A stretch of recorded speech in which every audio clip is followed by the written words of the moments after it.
Maraming nagulat sa akin, dahil iba yung sistema ng aking, panggagamot o yung tinatawag nating proseso ng panggagamot. Wala akong mga ritwal, wala akong mga Latin-Latin na tinatawag.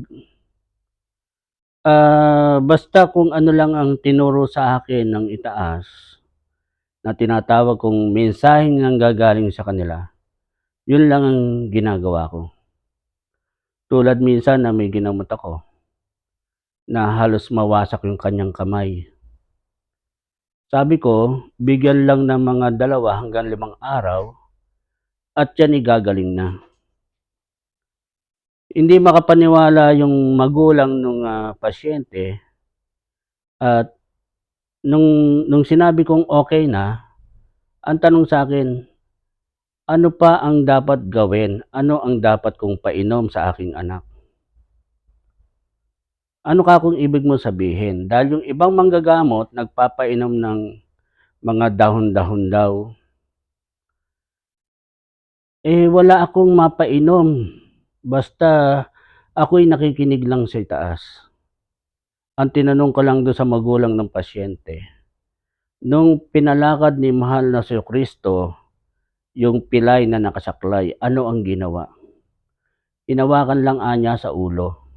Yun lang kako ang tinuro sa'kin ng itaas para magamot yung pasyente.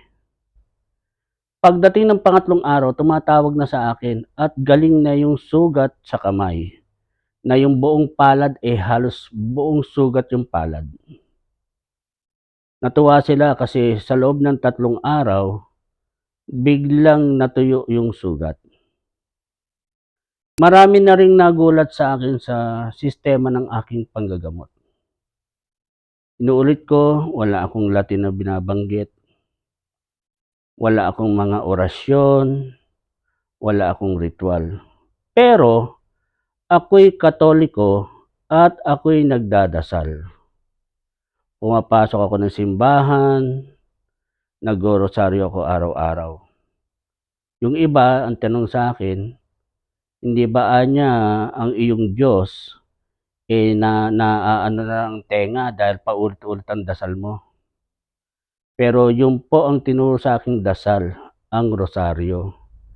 Kasi po, ang itim po, lalo na yung may kaalamang itim, paulit-ulit pong gumagawa yan.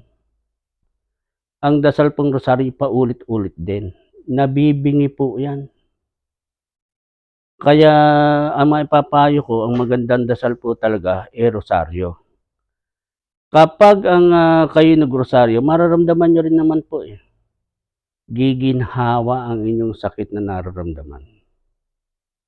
Marami na po akong mga sakit na nagamot.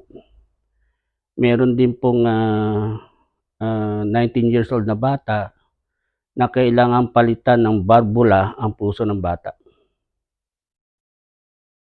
Palibhasa po walang pera. Yung bata umasa na lang po doon sa mga albularyo. 4 na albularyo ang pinuntahan ng bata, kasama ang magulang. Halos mag-iiyak na yung magulang dahil tinaningan na ng mga albularyo. Ako po kasi hindi ko tinatawag na albularyo yung sarili ko, Hindi ko rin po alam kung anong dapat na itawag sa akin.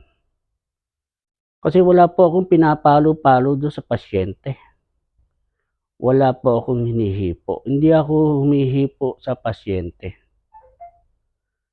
Basta ako lang po, humaharap at, gagamutin ko sa pamamagitan ng, turo ng itaas, gumagaling po yung pasyente. Hanggang dun po sa sinasabi kong papalitan po ng barbula yung puso ng bata. 19 years old, ngayon po'y teacher na, 23 years old na po ngayon. Nakakaano rin po at, nakakagulat kasi yung himala po na nanggagaling sa itaas, nakikita ng 2 mata ko. Kasi gumagaling po yung pasyente. Ang sabi ng iba, hindi maniwala, yung daw may ganito, ang tingin po nila, galing din po sa masama. Papaano naman nga po yung binigyan ng gift ng itaas na galing sa puti, yun po ba, galing din po sa masama? Kasi ang nakapanggagamot daw po ng kulam, nakakapangkulam. Maraming nagsasabi ng oo, pero sa totoo lang po, sa akin po'y hindi po gano'n. Kasi sa akin po, ang tinuro ng itaas, bawal magalit, bawal mag-isip ng masama, at bawal matakot. Laging magdadasal at manampalataya sa itaas. Isa man lang po ang pumasok sa inyo, magalit, mag-isip ng masama, matakot, inihigop niyo na po ang demonyo. Yung pong mag-isip ng masama'y bawal, yung pong gumawa pa ng masama. Kaya ako po, maraming may lumapit din po sa akin na ang, ang kaniyang, gustong pagawa, manakit ng tao, hindi po ako talaga pupuwede diyan. Kahit ano po gawin, hindi po ako pupuwede. Ang pinangako ko sa itaas, sa mabuti ko lang gagamitin.